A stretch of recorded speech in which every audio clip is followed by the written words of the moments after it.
This is an MJA Inc. Investigations warning. This MJA podcast is rated E for explicit. Some details of a case and language used on this podcast might be upsetting to some of our listeners. Listeners' discretion is advised. And for those who are still with us, kick back and enjoy the show.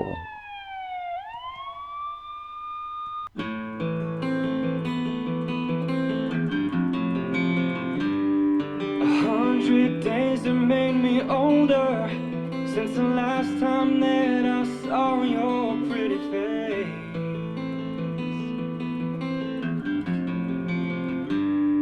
1,000 lies have made me colder, and I don't think I can look at this the same.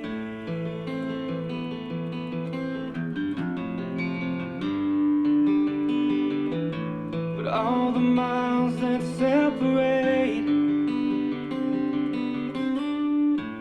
disappear now when I'm dreaming of your face.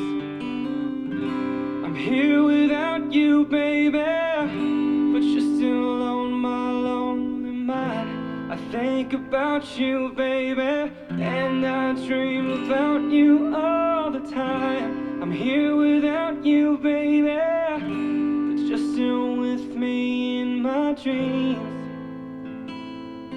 And tonight, it's only you and me.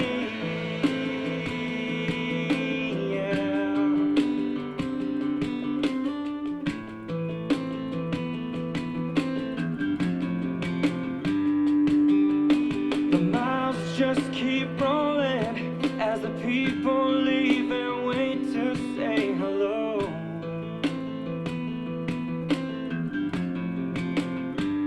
I've heard this life is overrated, but I hope that it gets better as we go. Oh yeah, yeah. I'm here without you, baby, but you're still on my lonely mind. I think about you, baby, and I dream about you all the time. I'm here without you, baby, but you're still with me in my dreams. And tonight, girl, it's only you and me. Everything I know, and anywhere I go, it gets hard, but it won't take away my love. And when the last one falls, and when it's all said and done, it gets hard, but it won't take away my love. Whoa, whoa, whoa. I'm here without you, baby, but you're still on my lonely mind. I think about you, baby, and I dream about you all the time. I'm here without you, baby, but you're still with me in my dreams. And tonight, girl, it's only you and me. Yeah. Oh yeah. Oh, oh, oh, oh.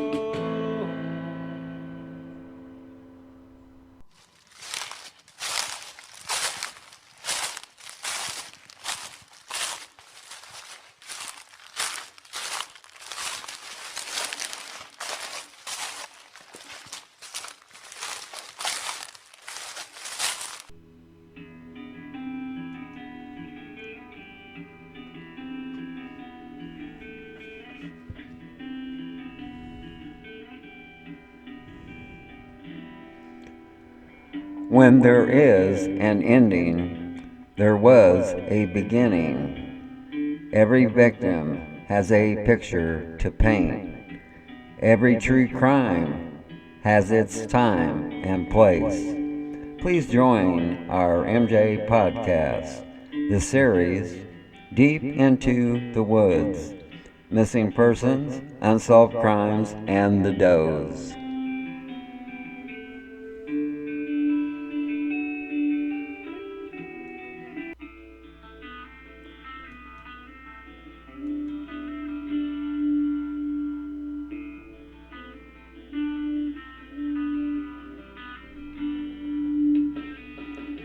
Welcome to our MJ podcast, the series Deep into the Woods, Missing Persons, Unsolved Crimes, and the Does. This is Episode 10, Part 3, Unsolved Murders of Couples. My name is Mark, and I will be your host for tonight's show. Joining me later will be our colorful co-host, Miss Cali. We are coming to you from our office in Plattsburgh, New York. Case 1. Welcome to Sumter County, South Carolina. A male and female are found murdered. It was in the early morning on August 9th, 1976, when a man living in a secluded woods between Sumter and Florence, South Carolina, heard a car rambling down a narrow frontage road connecting Interstate 95 to South Carolina State Highway 341. The man reported someone climbed out of the car. Then gunshots echoed in the early morning air, and then the car raced back onto the highway. Later, a truck driver who pulled off the interstate onto Locklear Road to rest is when he discovered the bodies of the dead unknown couple. Law enforcement was called and arrived on the scene just a few minutes later. There was no identification with the couple. The unknown couple were both shot in the throat, chest, and back, a term we use as overkill. They had no money on them, but there were several clues that led investigators to believe that the couple might have been well-to-do, perhaps even from another country. John Doe's estimated age was 18 to 30 years old. Jane Doe's estimated age was 18 to 25 years old. They were a clean-cut looking couple. Authorities speculated that they might even be brother and sister. DNA testing, however, later proved that they were not related. No drugs or alcohol were found on their bodies. They were not smokers. The unknown couple wasn't wearing any underwear. Investigators wondered if John and Jane Doe had been hitchhiking cross-country or if they had been victims of a carjacking. Investigators had checked out every lead, including trying to identify them through fingerprints. They even used the serial number on the man's watch in hopes of trying to track down the jewelry store where he might have bought the piece of jewelry. Officials with Interpol, as well as the U.S. Customs investigators and immigration authorities, also had been alerted. A forensic dentist in Spartansburg, South Carolina, charted the dead young man's mouth, who had undergone extensive dental work, including fillings, root canals, and crowns. The American Dental Association published his findings, hoping a dentist somewhere would recognize the work. No dentist ever came forward. The autopsy revealed that the pair had eaten fruit or ice cream with fruit not long before they died. Investigators were certain the two must have bought the food from a local eatery or store. Someone remembered seeing a couple matching the dead couple's description at a fruit stand that was located off Florence Highway. But the person couldn't say whether the man and woman were with someone else or if they were riding in a car. Months after the homicide, an employee of the KOA campgrounds near Santee, South Carolina, called authorities, believing he had earlier made friends with the dead man who went by the name of Jock. The campground employee stated that Jock stayed a few days at the campgrounds with a young female companion, and they left for Florida. The couple stopped at the campgrounds again on their way back from Florida. The two men became friends. While shooting pool, Jock told his new friend that he was the son of a prominent doctor in Canada who had disowned him for giving up his own career in medicine. Jock was taking a vacation of sorts, traveling the country aimlessly. Before leaving, Jock tried to pawn an expensive ring to the employee, who later told authorities that the ring had looked a lot like the one on the mystery man. Inside Jock's pocket was a book of Grant's truck stop matches, which could only be found in Idaho, New Mexico, and Nebraska. Authorities think that Jock passed through these places on his travels. Along with the unsolved murder of John and Jane Doe, there is the question, where did Jane Doe come from, and how did she end up traveling with Jock? Case 2. Welcome to Graceville, Florida. The unsolved murders of Robert and Catherine McRae.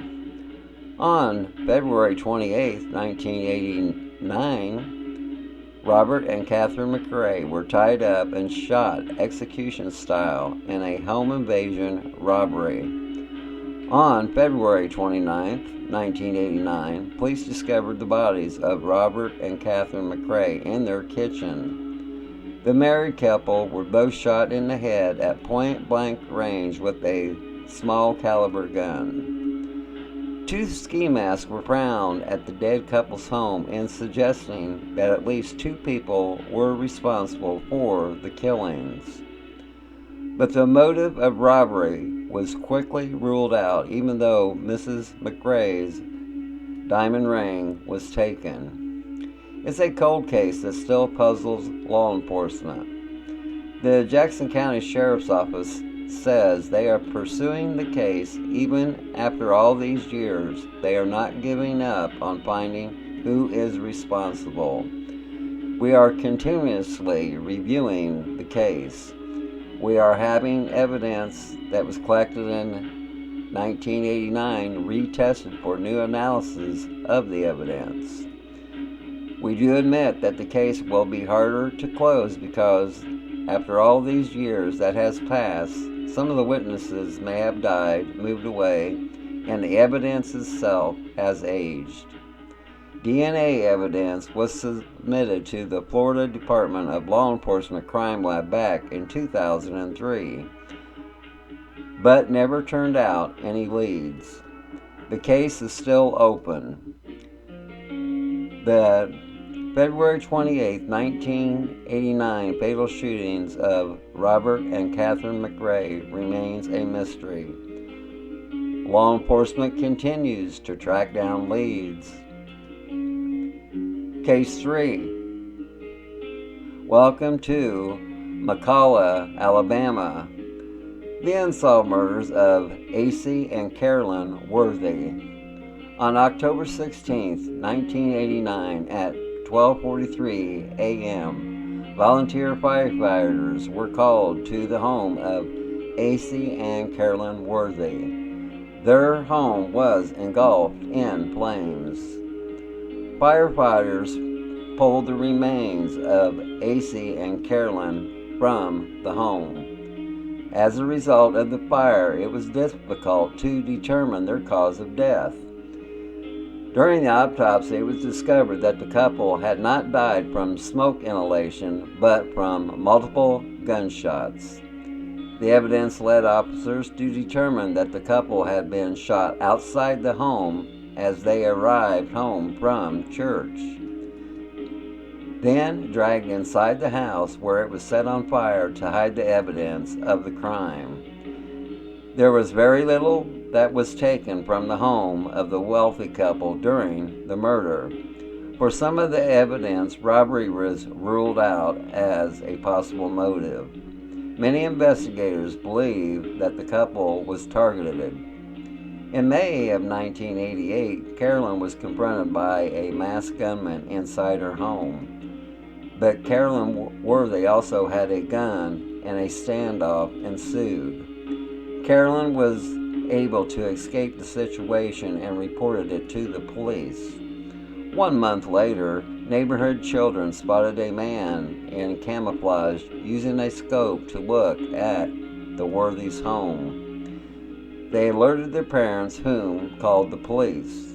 By the time the police had arrived, the man had vanished. Just 4 months before the couple's death, their home had mysteriously caught fire while under construction. Was it just a coincidence, or was it an attempted murder?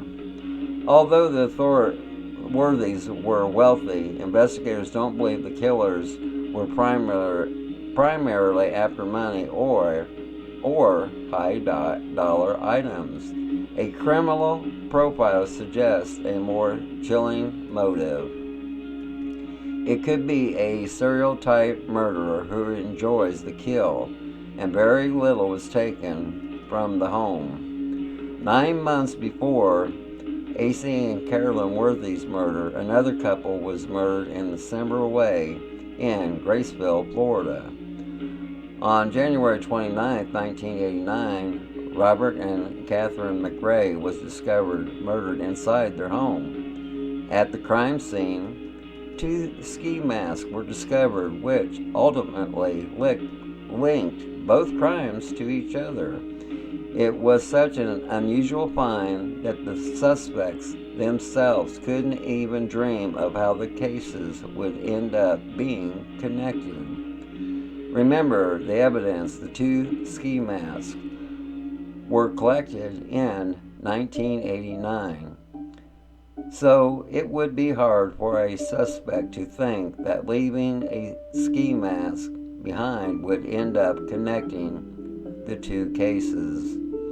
At this time, AC and Carolyn Worthy's murders are still unsolved. Case 4. Welcome to Harris County, Texas. The Lovers Lane Murders. The unsolved murders of Cheryl Henry and Andy Atkinson. On August 23, 1990, 22-year-old Cheryl Henry and 21-year-old Andy Atkinson were found murdered. The bodies of the young couple were found in an undeveloped wooded area of western Harris County, where young people often went to park and kiss.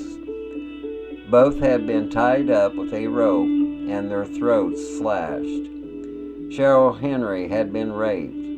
They found Henry's body shortly before midnight.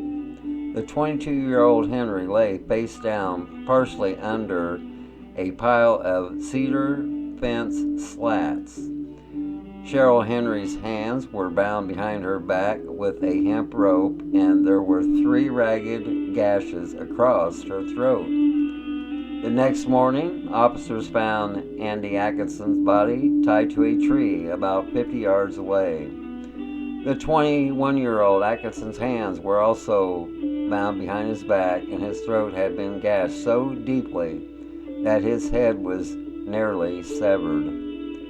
The next day, a guard patrolling an industrial park in western Harris County came across Atkinson's white Honda Civic parked in an isolated cul-de-sac with the key still in the ignition. The seats were reclined and a cassette tape was in the deck, as if the couple had been listening to music.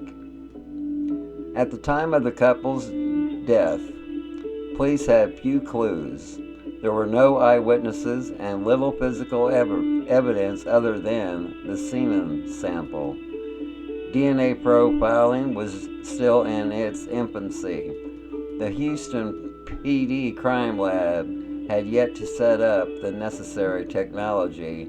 The semen sample was sent to a DNA lab at Baylor College of Medicine to process the sample. The resulting profile was entered into the combined DNA index system CODIS, but a link was never found to any other crime.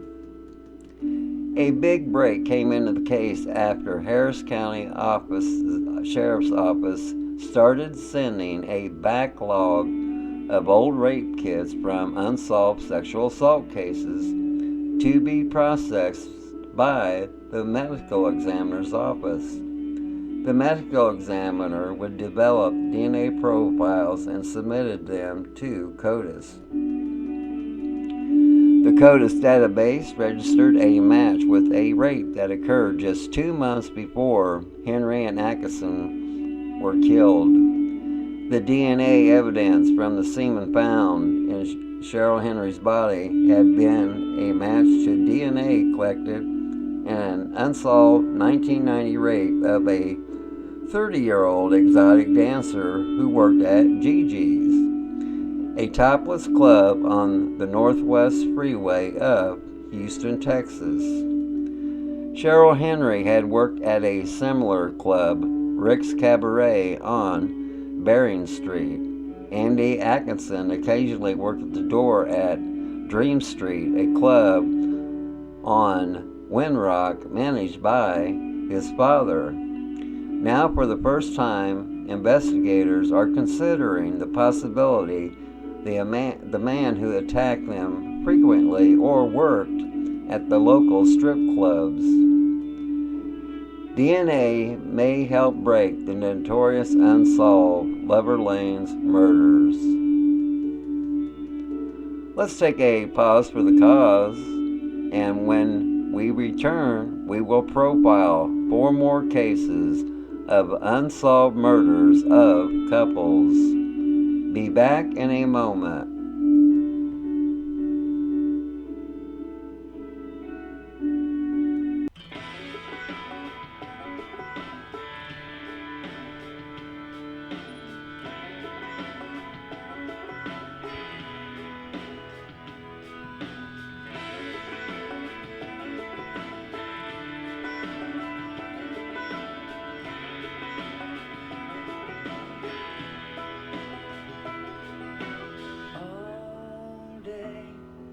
Staring at the ceiling, making friends with shadows on my wall. All night, hearing voices telling me that I should get some sleep, because tomorrow might be good for something. Hold on, feeling like I'm headed for a breakdown. And I don't know why, but I'm not crazy, I'm just a little unwell. I know right now you can't tell, but stay a while and maybe then you'll see a different side of me. I'm not crazy, I'm just a little impaired. I know right now you don't care, but soon enough you're gonna think of me and how I used to be me. Talking to myself in public and dodging glances on the train. And I know they've all been talking about me. I can hear them whisper, and it makes me think there must be something wrong with me. Out of all the hours thinking, somehow I've lost my mind, but I'm not crazy, I'm just a little unwell. I know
Welcome back to our MJ podcast, the series Deep into the Woods, Missing Persons, Unsolved Crimes, and the Does.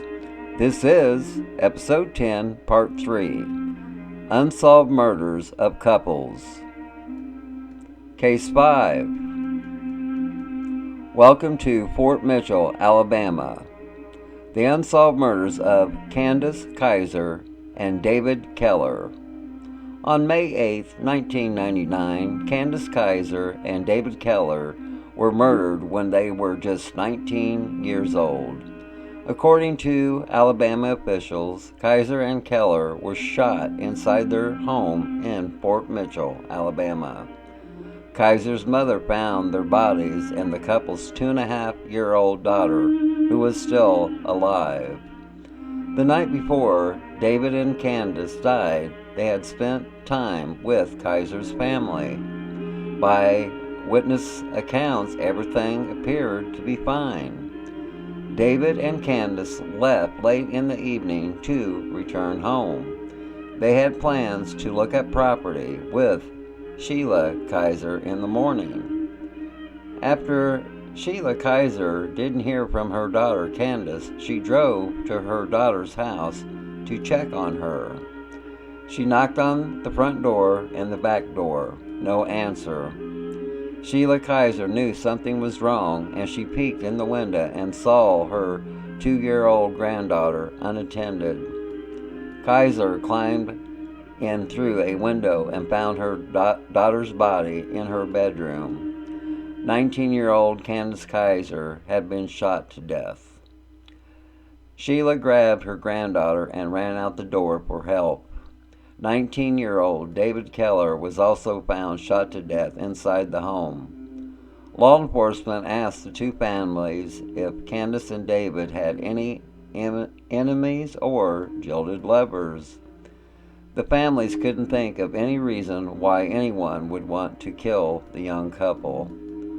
Law enforcement didn't find a murder weapon inside the home. There were cigarette butts and beer bottles near the home that didn't belong to either Candace or David. It's not known if there was any DNA evidence or fingerprints left behind on these items. The homicides were unlikely drug-related since the couple didn't sell drugs or use them. The killer left behind some jewelry, so robbery may not have been the motive. It's possible the killer confided in someone or mentioned committing the murders. Anyone holding a secret? You could be the person who solves these murders. Today, the murders of 19-year-olds David Keller and Candace Kaiser remains unsolved. Case 6. Welcome to Littleton, Colorado. The unsolved murders of Nick Kunzelman and Stephanie Hart. In the early morning hours of February 14, 2000, Valentine's Day, 15-year-old Nick Kunzelman and his 16-year-old girlfriend, Stephanie Hart, was gunned down in a Subway restaurant.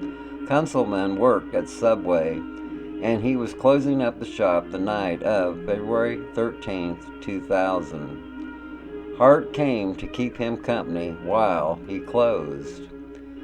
A co-worker driving by the shop in the early morning hours of Valentine's Day noticed the lights still on and stopped to check it out. And they saw a man leaving the scene. It was shortly after they found Kunzelman and Hart dead inside. The man was described as 5 feet 8 inches tall, white, with blonde hair. The case has drawn thousands of tips over the years, but none have led to an arrest. Investigators have held some details back from the public. The killer's trail went cold in 2000, in part due to shortage of information. Was the killer or killers coming after one of the victims or both of them?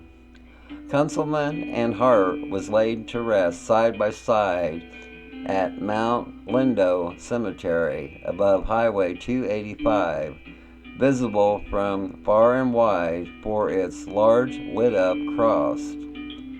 They loved each other and they died together. No arrests were ever made in the case, and investigators are still hunting for their killer. Case 7. Welcome to San Diego, California. The unsolved double homicide of Carol and Barry Sandberg. On May 7, 2009, police officers found the bodies of Carol and Barry Sandberg inside their home in the community of Bay Park in San Diego, California. Carol and Barry were both victims of a homicide. During their murder, Barry's Harley Davidson was taken from the home and it has not been found. During their investigations, detectives said they were looking to see if Barry had any enemies. Barry Sandberg did have a criminal record with convictions for breaking into someone's home in 2008. Barry Sandberg also had multiple civil lawsuits filed against him. It was learned that Barry had went through some tough times and didn't get along with everyone. But that had all changed, and Barry Sandberg's life had turned around and he was on the right track at the time of the murders. You got a retired couple in their home. They don't owe anyone. They were robbed and murdered in the middle of the night, and their valuable possessions were hauled off. No one's ever been charged with the couple's murder, and the killer or killers remain at large. Law enforcement states they have no working theories at this time. This is a whodunit type of crime. Police haven't been able to generate any leads. Police have never revealed how the couple were killed for investigative reasons. Case 8. Welcome to Clearwater, Florida. Clearwater couple murdered in their Flushing Avenue home. On September 29, 2018, yellow police tape surrounds the couple's home and several more next door and across the street. Clearwater police cars, marked and unmarked, line the road in the Meadows, a quiet, deed-restricted community.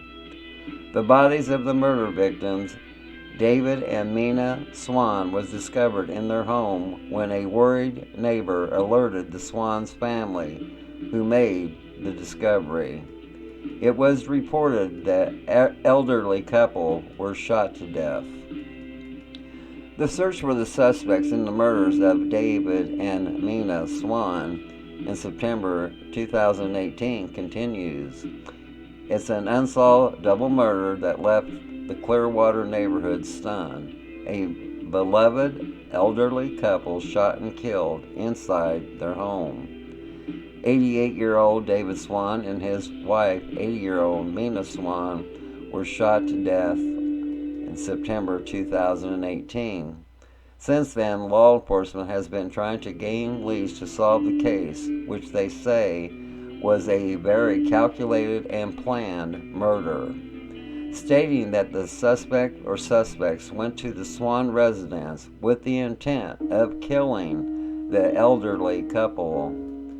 The horrible discovery was made by one of Mja Swan's children, who was alerted by a neighbor who hadn't seen the couple for a couple of days, and the newspapers were building up from not being taken in the home. Law enforcement searching for a suspect for the double murder.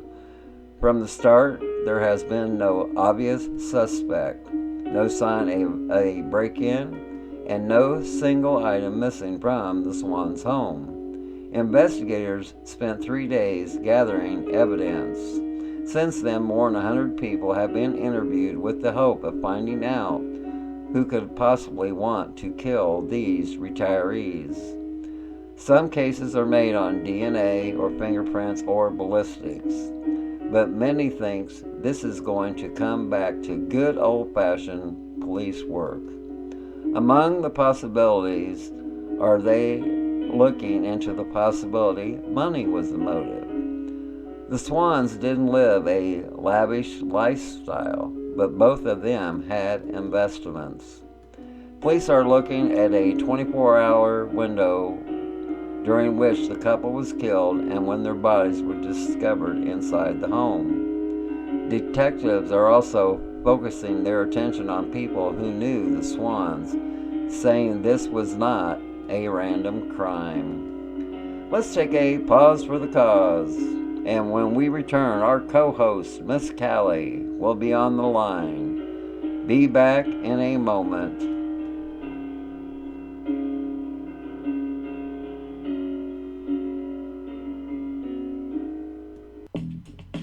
You are not real. The reality of an observable entity designated by the term everyday life stands a good chance of remaining hypothetical for many people. You are not real. Indeed, the most striking feature of the present group for research on everyday life is obviously not the fact that it has not yet discovered anything. You are not, but the fact that the very existence of everyday life has been disputed from its very inception. And increasingly so with each new session of this conference. You are not real. Most of the talks we have heard so far have been by people who are not at all convinced that everyday life exists. You are not real. Since they haven't encountered it anywhere. You are not real. A group for research on everyday life with this attitude is comparable in every way to an expedition in search of the Yeti. You are not real. You are not real, which might similarly come to the conclusion that its core was merely a popular hoax. Welcome back to our MJ podcast, this series, Deep into the Woods, Missing Persons, Unsolved Crimes, and the Does. This is episode 10, part 3, Unsolved Murders of Couples. Joining me on the line is our co-host, Miss Cali, who is also a profiler and researcher at MJA. So, Miss Cali, what's up with you this fine evening? Oh, hey. Any better? If I was any better, there'd be two of me. And do you find it odd that the United States has a lot of couples who were murdered together and their cases are still unsolved? Yeah, it is. The whole thing is awful, but you wonder. It's really difficult as it is to find the killer of one person, let alone the killer of two people. But I guess there's a serial killer or murder for just to fit any circumstance, so it seems. Oh yeah. Yeah, David Penton, he was known to take more than one victim in a day. Ron Ocala, same way. Matter of fact, he killed 3 women in one day. And so, yeah, it's when it comes to couples, yeah, you really don't know which one was the target, or if they both was the target, or if it was just jealousy, random, or whatever. But yeah, they're doing research on doing interviews and everything for unsolved murders of couples. It just struck me odd. There is a lot of them. Matter of fact, well, this is our 3rd episode of just murdered couples. So it takes the intimacy level to a different plane. Yeah. Okay.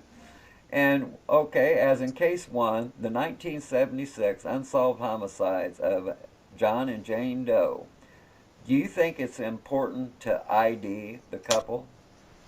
Absolutely. And this case has driven me crazy for a long time. I say crazy, I mean, I've spent countless hours, copying and pasting pictures and names and the year people have disappeared, and I don't know, the thing is, did these two know each other beforehand? Did they come in contact, the couple, the male, female? after, like on their travels where they both kind of, free living. Right. I don't know how they made money. I don't know how they lived, and it almost appears, rather than going into all that right now, but it's just amazing to my mind how um, they need to be. Somebody needs to find out who they are, Okay. and if their DNA was never put in, they may never actually have been even reported missing, or they may have been reported missing, you know, several years in the interim, like it later, Yeah. because of an indifference between a family member. It just, like we spoke earlier. One girl said she was leaving home when she was 17, and her mother shouldn't even try to find her, and she didn't. Yeah. So she was never reported missing. And I could go into detail about that, but I don't want to take away from this case. So let's keep Okay. going. And if they ID the couple, do you think that might lead to their killer? Well, it would help because then you get a better understanding of what they were doing and why they were doing it, and you might be able to find a paper trail, Okay. their whereabouts, what they were doing. Like the one fellow I have on the list who might be one of this, might be the John Doe. He left home in 73, and he was reported to have been in a hospital in New York in 74. And he's from Alberta, Canada. So, but, if it was him, or if you could find out, well, was that guy, was John Doe, possibly, if we know who he is, we could connect the dots better. Right. Right. Yeah. And okay, I believe we can rule out robbery because John Doe still had his watch, which it must have been an expensive watch because it had a serial number they tried to trace. Mm-hmm. And he had his ring, which he tried to sell to the guy that ran the campground. And Jane Doe still had all of her jewelry. So, Yeah. what do you think the motive of these murders were? What would be the motive? Um. Oh, and I also might add, the female was not sexually assaulted, so that even brings more to the table. What's the motive for them being killed?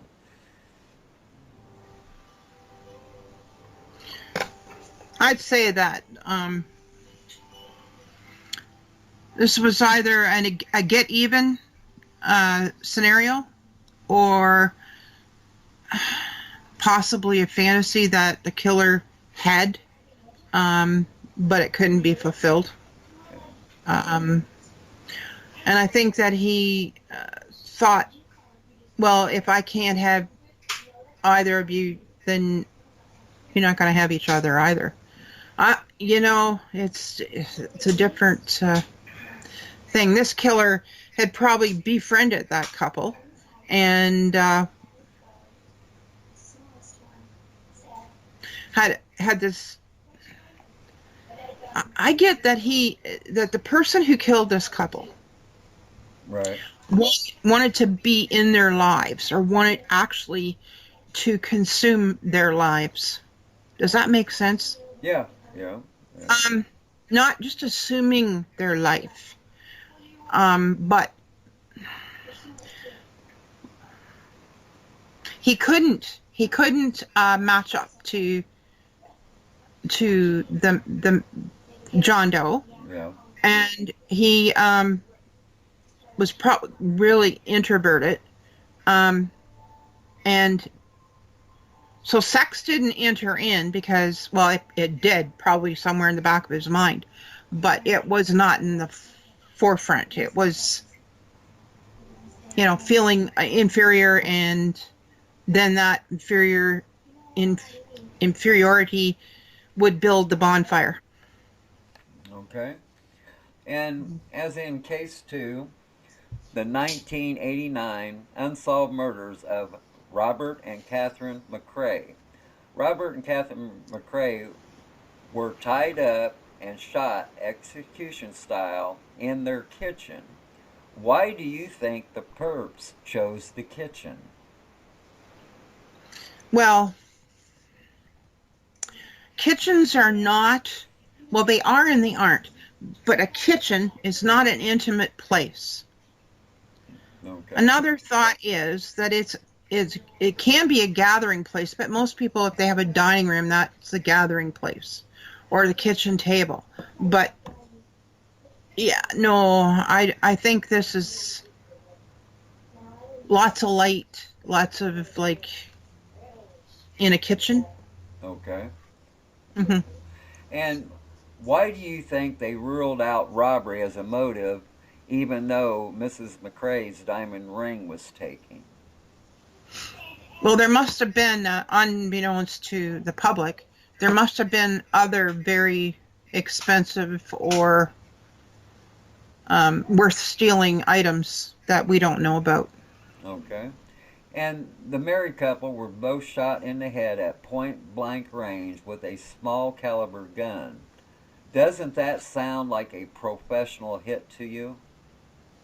It sure does. It sounds like a hired professional hit. Or someone who has murdered before, for sure, because, yeah,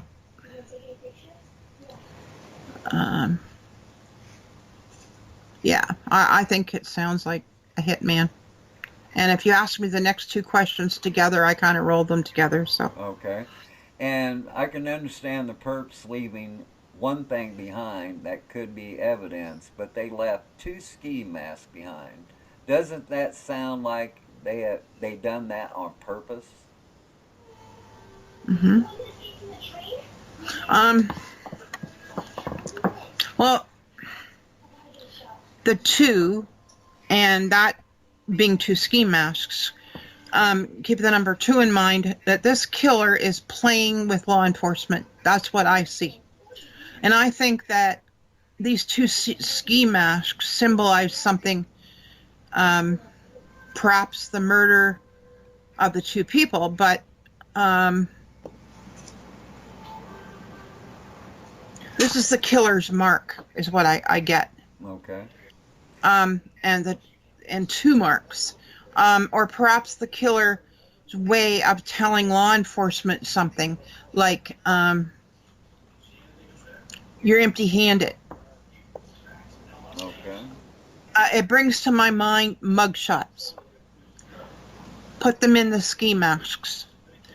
Only these ski masks are missing that mugshot, right? They're empty. Right. Yeah. But then I get taken when I'm reading this and I'm really concentrating on it, that I don't think this killer has ever been in prison, but I get the feeling that maybe his father was put in prison. And I know this is right out there. I'm on my own limb in this one, but I get this. I get this idea in my head that this guy, this hunch, that it's more than in my head, but that this perpetrator, this murderer, as a child, watched his father being put in prison for whatever he did wrong, and probably rightfully so, but to a little kid that doesn't necessarily seem right. And that resentment for law enforcement is very real, and he's too much of a coward to attack police because they got guns, right? Right. And they can defend themselves. So he's feasting, he's hitting on people that aren't going to defend themselves. That he, he might encounter ones that will, but that resentment he has, he's using it, he may be using it to make a living. Okay. If he's a hitman and he's a hired hitman, so he's making money maybe off of this, but in order to be a hitman, you got to have a top that you can turn off. I mean, most regular, ordinary people their conscience couldn't let them do that. So I think beyond being hired and beyond being a hitman, this person has that resentment there that allows them to do that. And whoever's behind this, whoever hired him, then there has to be more to do with this couple's business dealings or family dynamics. There's got to be something else that we're just not privy to. Okay. And DNA evidence was sent to the Florida's crime lab in 2003, but the DNA didn't produce any leads. So, would you try to use the family tree websites to get a possible hit on DNA? Absolutely. Absolutely. I know there's a lot of controversy over that, but people now have on GEDmatch, you have the right to sign up to allow law enforcement to look at your DNA, Right. and use your DNA, or you can not check that part off. You don't have to have it. If you put your DNA in there, you don't have to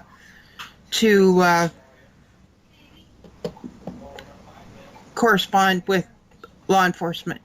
But it's a wonderful, I think it's a wonderful thing, to a tool to finding people. Now this guy, like I said, I think his father was likely in prison. I'm going to stick with that because that's what I get. That hunch is there, and it's that father be old enough and in the system quite a long time ago, so before they did DNA collections in prisons, but Okay. so it wouldn't cross over there, but there could be DNA from another. And I hope they did touch DNA on those masks and stuff, because he quite possibly, put them on before he left them there. Okay. But yeah, I think they should do that. Okay, as in the case 3, the 1989 unsolved murders of AC and Carolyn Worthy. Do you think the perps shot the Worthies outside the home and drugged the bodies inside? Why do you think they would do that? Well, I'm guessing they might have been outside the home when they arrived, and I'm not sure about that because I didn't get to read any newspaper clippings or anything about this. But maybe I know this is going to sound weird. What? But when somebody is like this, is unhinged. I mean, you don't hire your average Joe to go and kill somebody. So you got someone who is. It could have been not to make a mess in the house. I know it. No, Who knows, right? Yeah, that's true on that.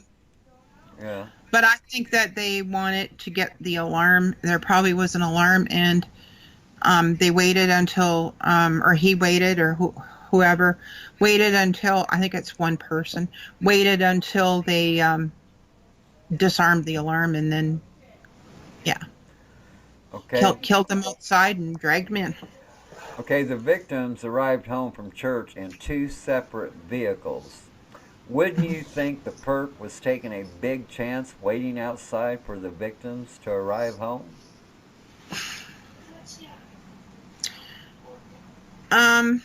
Not really. I mean, some people have bushes around their house, so Right. he could have been hiding in the bushes, like nobody would have noticed. Okay. And do you think the house was set on fire because the perp knew he left too much evidence behind? I'm not sure about this home. Maybe, just a minute here. This killer probably had a heightened sense of fear. this wasn't his first go, right? And then, so his heightened sense of fear of being caught, something was triggering that, and perhaps it was his inability to break into the house. I think he wasn't able to break into the house. Okay. And that might have caused him to feel vulnerable, like you mentioned before about being outside and being caught. Well, then he's feeling vulnerable and panicking, and so it elevates his anger level. So he's not thinking as clearly. Okay. So now he's decided that they and all their belongings need to disappear. So he's going to burn it. Okay. And that's going to somehow ease his humiliation that he just doesn't know how to deal with. Okay, we know the ski masks were found in McCrae home, and it was also linked to the same perps to the Worthies murder. Do you think the fire was to cover up the crime, or do you think it was started to destroy the evidence?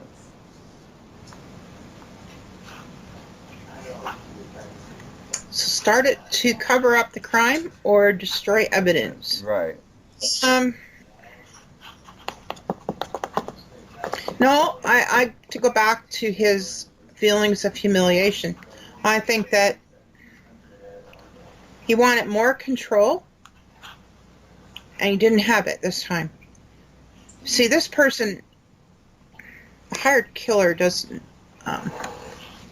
He's not just a hired killer, but he likes to have things in control. Like, he probably polishes his shoes a certain way at a certain time of day. He's very obsessive compulsive.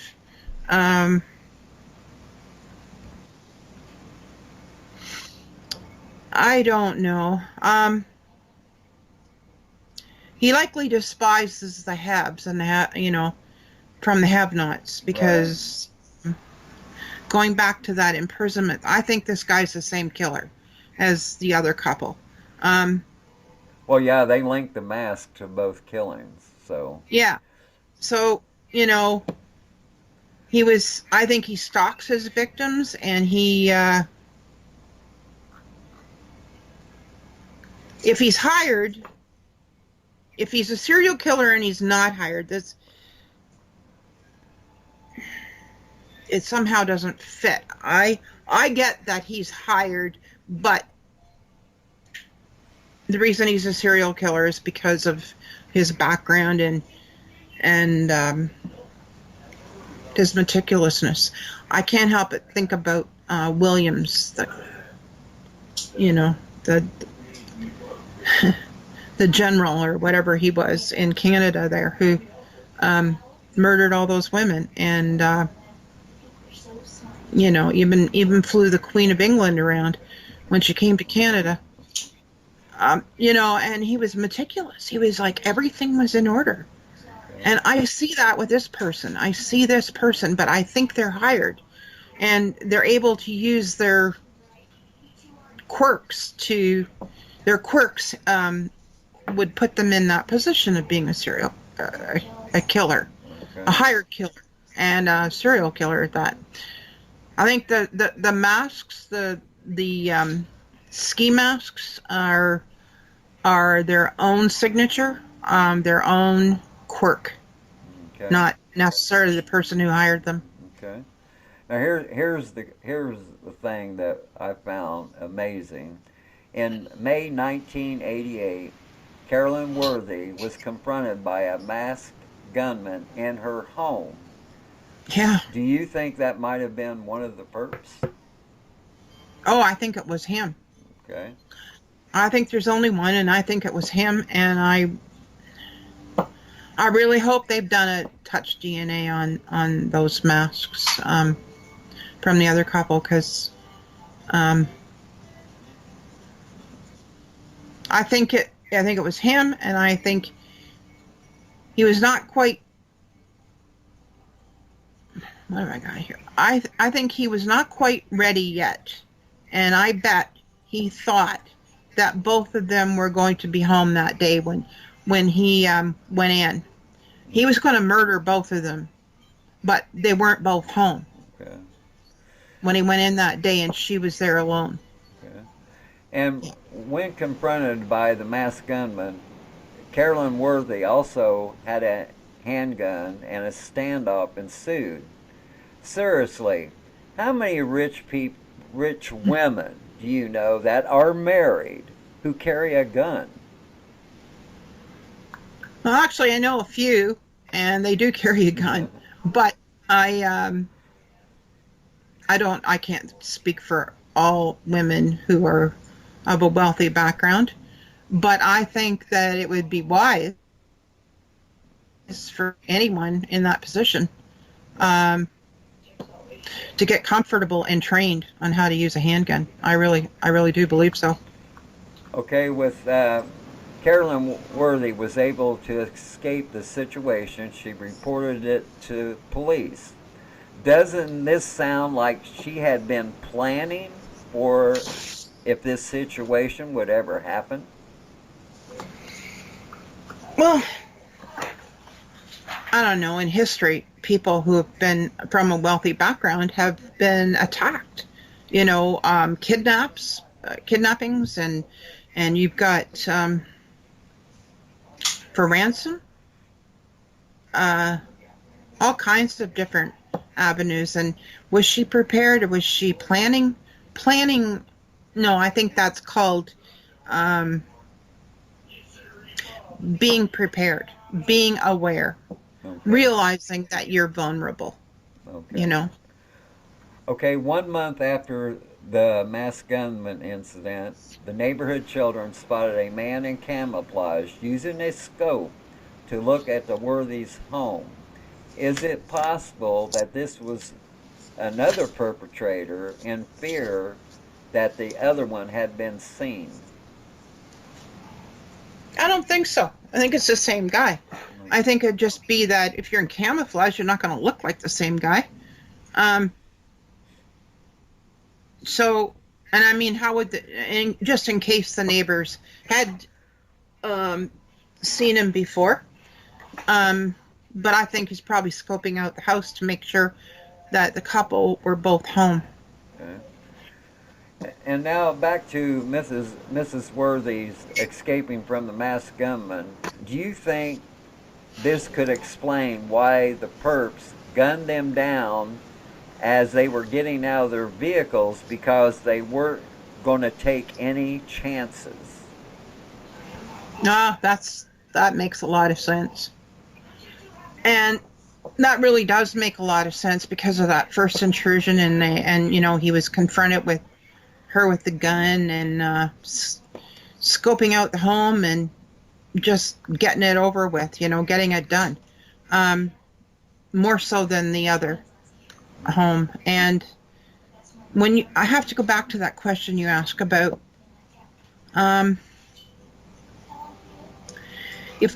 when you're talking about a perpetrator, if it is two, then I think the other one would have to be a brother. I know that's odd, but I think they'd have to be related. Yeah, well, because of the trust, and also because of the mental reasonings. yeah, just like the Hollywood Stranglers, they were related, and yeah, so yeah, that's a good possibility. And as in case 4, the 1990 unsolved murders of Cheryl Henry and Andy Atkinson, I know across the United States there are many cases labeled as the Lover Lane murders. But did you ever hear of the one in Harris County, Texas? No, I hadn't. Okay. I had not. And Cheryl Henry and Andy Atkinson had been tied up with a rope and their throats slashed, and Cheryl Henry had been raped. Cheryl Henry's and Andy Atkinson's hands were bound behind their back with a hemp rope. The 22-year-old Cheryl Henry's cause of death was 3 ragged gashes across her throat. Why do you think there was 3 gashes?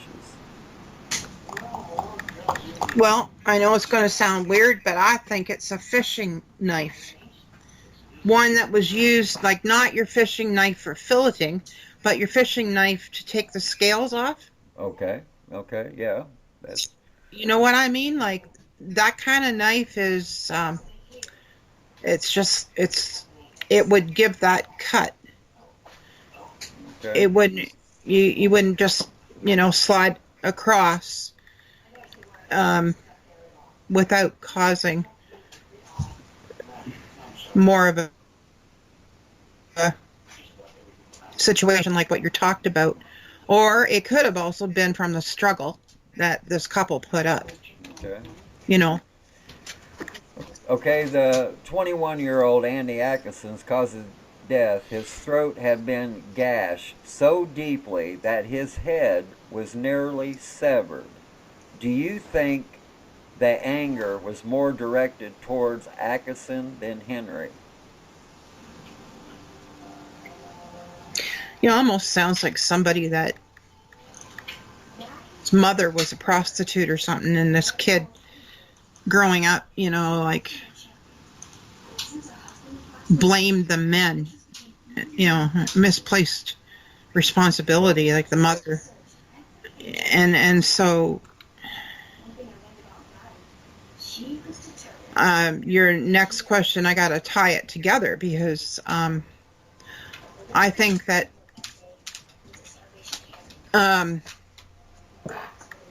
tying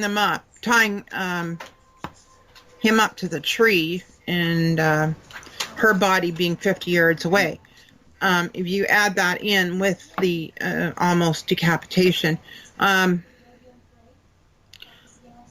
see that my mind's eye is saying the perpetrator raped her while Atkinson was still alive. Okay. And forced him to watch, and then forced him to watch her death, her murder. And then it's like a frenzy sort of thing. So he's taking that extra force out on Atkins's body. And that finality that you're done now, and that extra anger. He's not really angry at her. He's angry at Atkins, at the man. That's what I see. Okay. And let's take a pause for the cause, and when Miss Cali and I return, we will have 4 more unsolved murders of couples to profile. We will be back in a moment.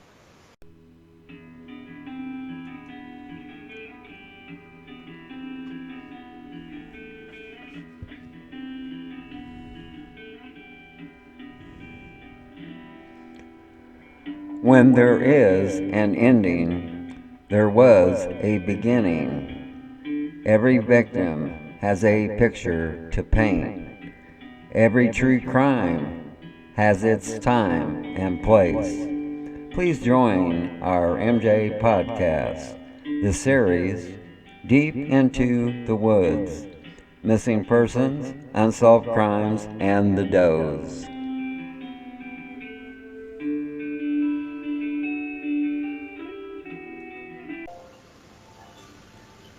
Welcome back to our MJ podcast, this series, Deep into the Woods, Missing Persons, Unsolved Crimes, and the Does.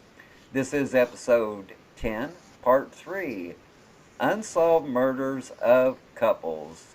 We will move on now to case 5, the 1999 unsolved murders of Candace Kaiser and David Keller.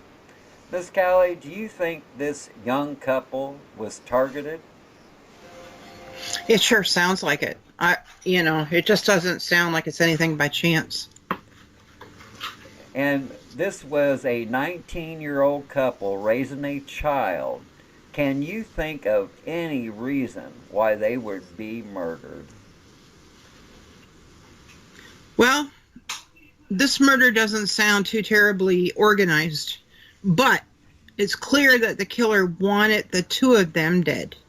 Maybe it was a passing jilted male lover or acquaintance who had made advances toward her or to him, for that matter. And then again, the killer did not tolerate being denied what he wanted. I don't.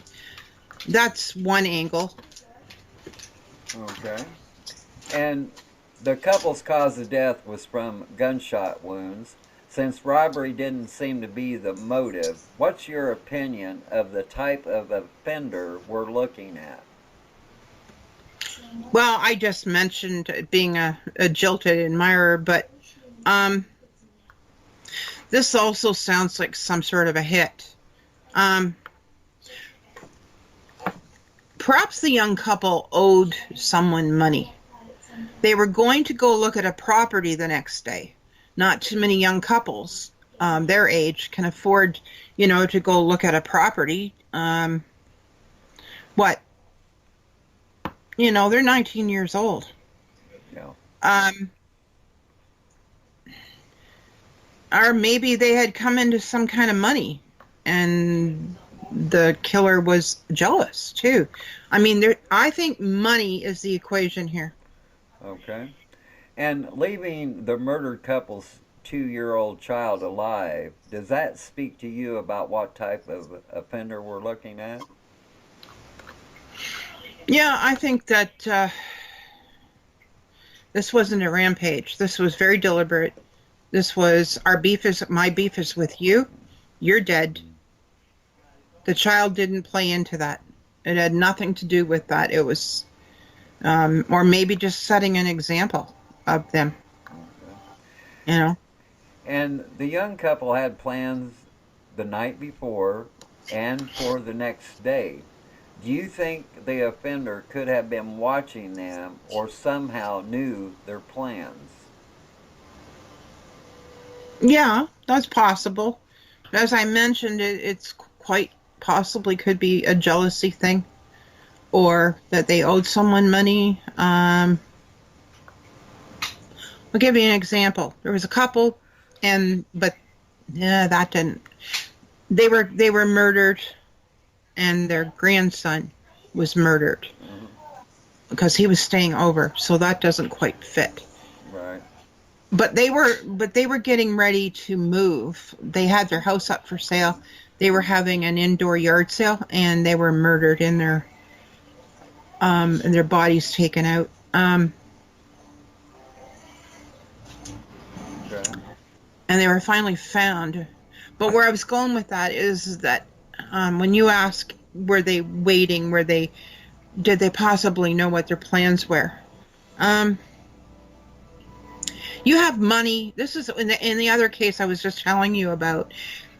The murderer was like, you owe me money. You now you're planning to go out and you're going to spend money that you should be giving to me. Okay. That's where I'm going with that. Okay. And both families confirmed that there was no evidence found for the usual suspects, such as a jilted lover. No enemies come to mind. So do you think this is why this case hasn't been solved? Well, families sometimes don't know all the things that are going on in their children's lives or families' lives, but sometimes families have a great need to protect the reputation of their loved ones, their murdered loved ones. They also sometimes want to protect their own reputation of the whole family, Not saying that's the case here, but I've actually seen a case go unsolved because of family. One situation was where a drop of blood was found at the scene inside a woman's home. She's been missing for over 30 years at this point in time. But at the time, one drop of blood was found in her home. Okay. And she's never been found. And they found out who the blood was from. And the family went, oh no, they swore up and down, couldn't possibly. This is a family friend. It can't possibly be that person, right? Right. And so that person was never really leaned on when they lived in the area, and they should have been. Could have been and weren't, Oh. because the family was so sure it couldn't have been that person. Well, now today they believe it is. Right. Yeah. But given more information that they've been able to look at it differently. Sometimes you can't see the forest for the trees, and a family wants to cherish the memory they had of that person, and they don't want to people to think badly of their lost loved one. They don't. And I can understand that, but at the same time, you have to consider this is not the time. Pride goes before the fall, there's good pride, and then there's a fool's pride. And if things aren't forthcoming and upfront in a investigation like this, then that just jeopardizes law enforcement and their ability to do what they need to do. Okay. And as in case 6, the 2000 unsolved murders of Nick Kunzelman and Stephanie Hart. Do you find it odd there was no mention of this being a robbery? Well, the murder place, this is where Kunzelman was supposed to be, right? He worked there. Right. Yep. At the scene. And it's not likely that the killer knew Hart. Right. Stephanie Hart, but she, or even knew that she was there. I think that Kunzelman was the target, and she saw it coming because he was busy doing what he needed to do to close up, and she tried to protect him and died in the line of fire. Okay. And so if it came out and they came out and said that robbery, that would explain why the murders took place. So why do you think police is so tight-lipped about this possible detail? Well, there had to be more to it than robbery. Or, okay, so I'm not sure why they would do that, but what would have prompted this murder? That's what these questions come to my mind. What prompted it?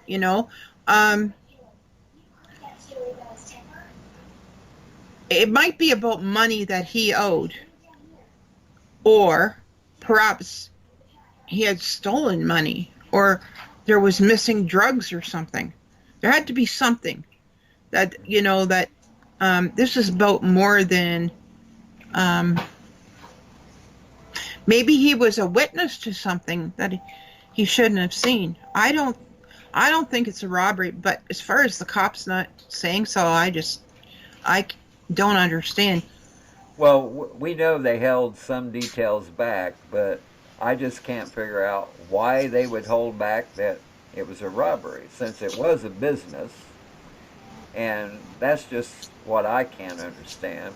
So what I have to ask, was the killers or killers coming after one of the victims or both of the victims? I guess I kind of already answered that. I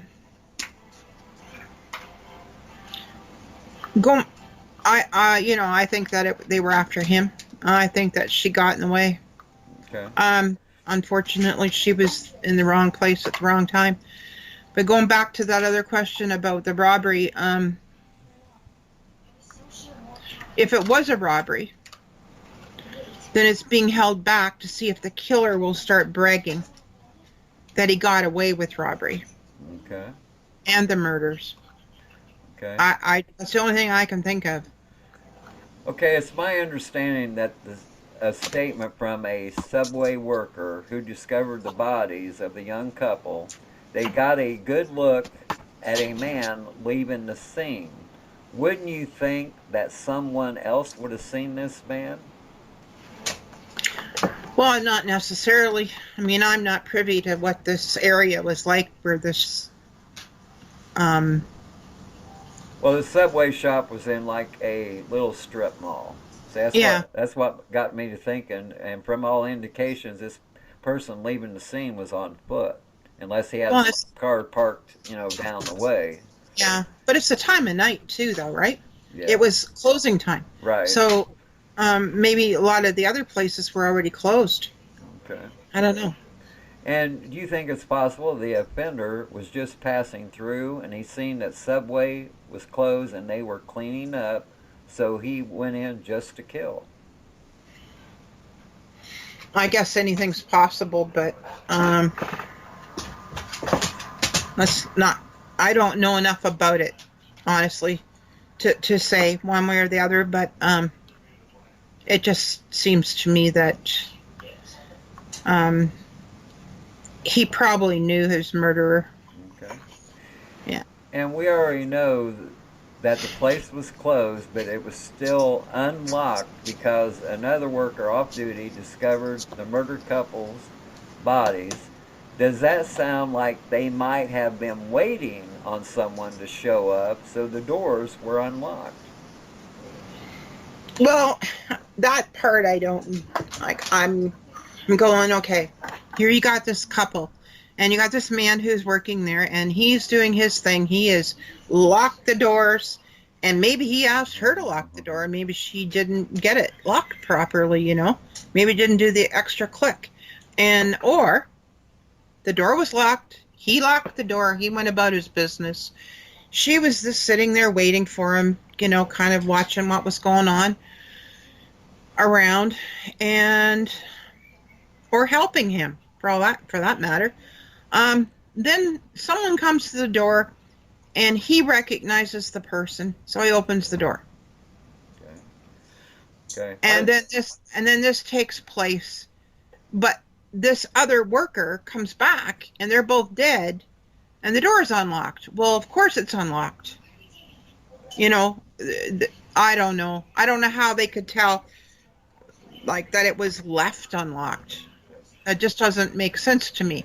And if somebody is saying it was left unlocked, as in firsthand, then I would be questioning that person. Okay. And well, I know that puts a red flag on me. Yeah, Sorry. definite red flag. Well, I know when I ran fast food businesses, all employees were told when you close, the doors are to be locked. So, does these killings sound right to you? Well, back to the door being unlocked and locked, and I can't help it. It's got something to do with that guy who's saying that. Okay. I would definitely be looking at him. Okay. Like, door unlocked and locked and not locked and seriously? Yeah. And did he have a key? The other employee, no, he didn't have a key. No. Oh, okay. That was one of the first things they were. But he's the kind of person that the other guy would open the door up for. Well, yeah, that's true on that. Yeah. Mm-hmm. And I want to give my humblest feelings to both families of the victims for burying these young lovers side by side. In our opinion at MJA, that is the deepest respect you could ever given your child in death, and their memory will live on because of the deepest respect that these families had for their children. as in case 7, the 2009 unsolved double homicide of Carol and Barry Sandberg. Where they live, they had people next to them on both sides of their home across the street. So do you find it odd that no one saw anything? No, not really. It was the middle of the night. Most people would be in bed. It was kind of like the land of opportunity for whoever did this. And there's no such thing as a dead witness. I can't help but come back to that. I think he knew who these people were.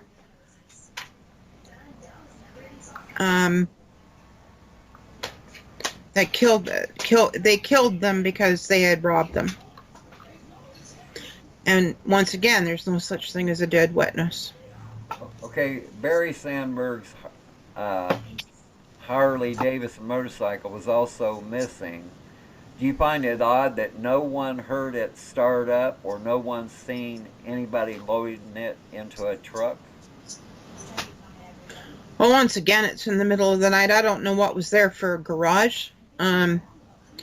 It could have been loaded into a big trailer, a bike trailer. Maybe he had a bike trailer. Maybe they stole it too, for all we know.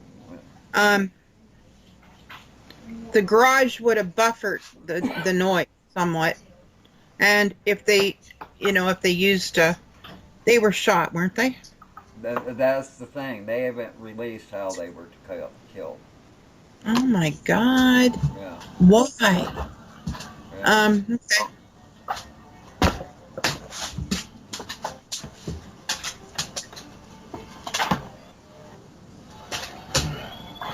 You there? Yeah. And Yeah. okay, Barry Sandberg had multiple civil lawsuits filed against him. Do you think this could be the reason for the couple's death? Well, it doesn't sound like he had made too many friends over the years, but he had acquired a lot of enemies, so it's probably why this is going to be really hard to solve. Okay. The police has never released how the couple died to the public. After being this long with no leads, do you think the police should release that detail? That I do not understand, and I don't get it. Unless this was a hit, and the police know it, law enforcement knows it. But by not telling the public anything, maybe it is to prevent the people from being scared. But then I have to argue backwards on that, because not telling the circumstances could make people more fearful to live in the neighborhood, for example. Like, if it was a hit job on him and her personally, then that would take away the public's concerns about living there, right? Right. I don't understand. This many years and that much, it almost like we don't want to solve this. I don't get it. 2009, you're looking at, a long time. Yep. Well, 11 years, so. Yeah. Mhm. What purpose is it serving? Yeah. And as in case 8, the 2018 unsolved murders of David and Mja Swan. The elderly couple's bodies were discovered because a neighbor got concerned for their welfare. Do you find it odd that no one seen or heard anything during the killings? Yeah. So it happened in the home, Right. and nobody's sure what time of the day or night it happened. But if they used a silencer, it could have happened at any time of day or night. Nobody would have heard anything, right? Well, they're working on a 24-hour window from the last time they was seen until they was discovered. So once again, any time of day or night, Okay. right? Because I would say a silencer had to be used. Otherwise, you would think, yeah, Okay. elderly people getting up in the night to go to the bathroom, like, Yeah. And police are working within a 24-hour window, but no suspects have surfaced. What do you think they are missing? I'd say follow the money. Maybe someone had an insurance policy out on the two of them. Someone stood to come ahead. That's what I'm thinking. Okay, well, this even gets more deeper on the next questions here. And police has already stated that whoever entered the home, their intent was to murder. So, what evidence do you think they have that points that way? Well, the location of the bodies. Like, okay, an elderly couple sitting in their home, and a knock comes to the door, doorbell rings or whatever, and they go to the door. She gets up, she goes to the door. As she opens the door, he stands up, maybe in front of his chair, or maybe he's already moved towards the door too, because she hasn't opened the outside door yet. So he's going over out of curiosity to see what's going on, and she opens the door and. Or maybe they were shot through the screen door. Who knows, right? Right. Or the glass in the aluminum screen door. I don't know if they had one of those, but it sounds to me like their bodies were in a position where they were murdered, and that was the end of the story. Okay. It was instant, and they were shot, and the purpose for going there wasn't to visit them, it was to shoot them, Right. and it was to kill them dead. Right. Police also stated that some cases are made on DNA, fingerprints, or ballistics, but this case, they say, will be solved with good old-fashioned police work. Doesn't that sound to you that they already know the suspect's DNA and fingerprints are in the home because they knew the couple? Yeah. It sounds to me like the law enforcement knows who the murderer is or murderers, but the murderer, I think it's one person, and they're just biding their time and waiting because they're either haven't cashed in yet on the monetary side of this, or they are they will, or they have, but they haven't started to spend the money yet. I don't know. There's something, or they haven't. Maybe there was bonds or securities or. Oh yeah, I don't. it was on the original story itself. They were well-to-do people. I think it was estimated 1.5 million. Okay, they didn't live like they had money. They had a very modest home, and the reason I'm so close to this case. This happened in Clearwater, Florida, in 2018, and this happened 3 streets over from where my mother lives. So I know quite a bit about this case. Wow. And so see, that's why I also have always had concerns with my mother living down in Clearwater by herself, but she's lived there by herself since my father passed away in 2003. But Yeah. we're always afraid of her safety, and so this is a good example of what I told her. I said, it's just a few streets over from you. And, But did the police ever state that there was bonds and securities missing? no, they just stated that they do, well, the way it sounds, they figure it is somebody they knew, and they do believe money is the cause of their deaths. Yeah. But like I said, See- they just don't know which family member, I guess, to pin it on. And so, Well, I'll tell you, I'm going to tell you something that I was just in shock. I heard of a couple, and well, it wasn't a couple, but it was the man, and he took out life insurances on people. And the one man had got cancer. He was an older man. And even though he had cancer, you can still get life insurance on someone. Right. You just have to pay more. Right. And he did. And they built a brand new home after that. You know, like, and I'm like, you're not even related. I mean, I'm just kind of in shock. And then I heard a radio broadcast one time. This is a long time ago. Where there were people who would bet on who was going to die when. Yeah. And you gotta be kidding me. Oh yeah, there's a case out in California. These two old women were in their 70s. They were already millionaires, and what they would do is they would go down to the missions and everything and pick out somebody that had no family, this, that, and the other. They would take him in, clean him up, take him to a doctor for a physical, and get life insurance on him. We're talking big policies. And then so many months later, they would turn up dead, and they would collect the insurance money.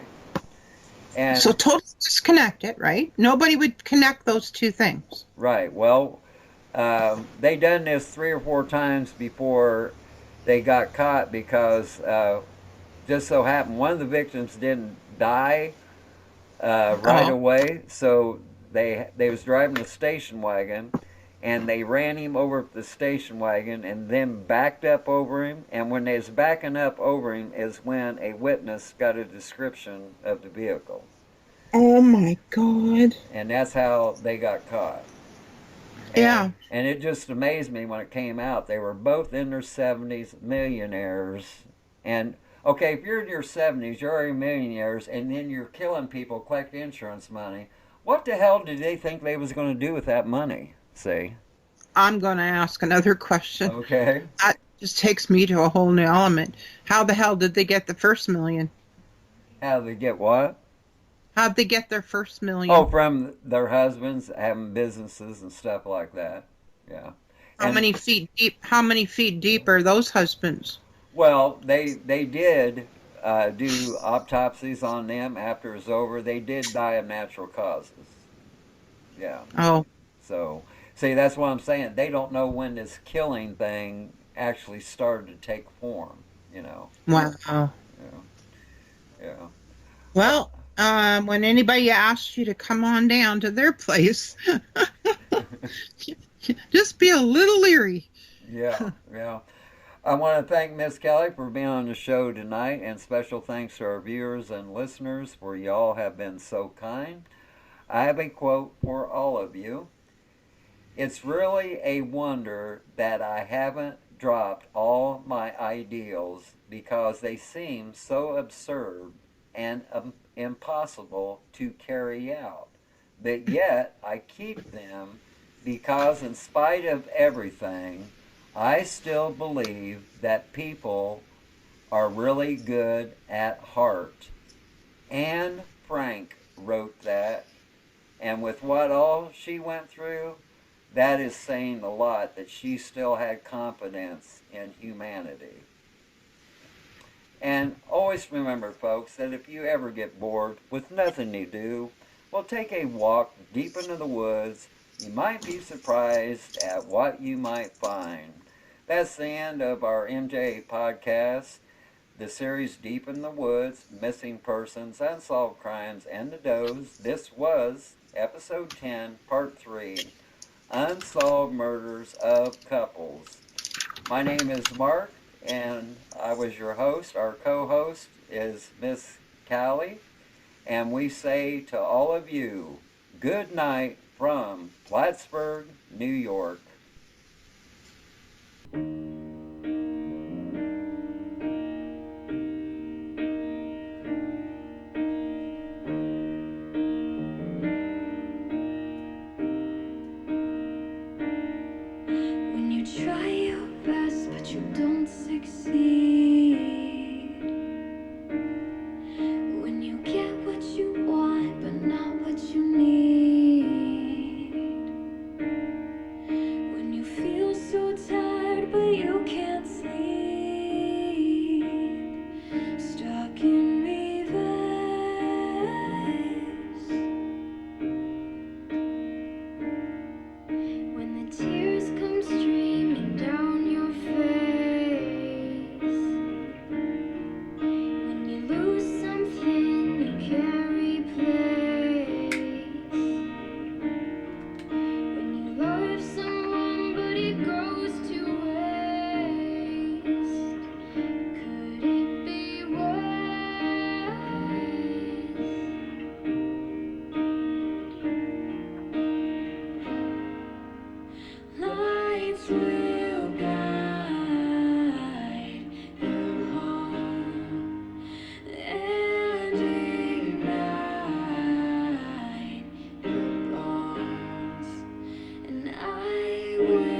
Fix you.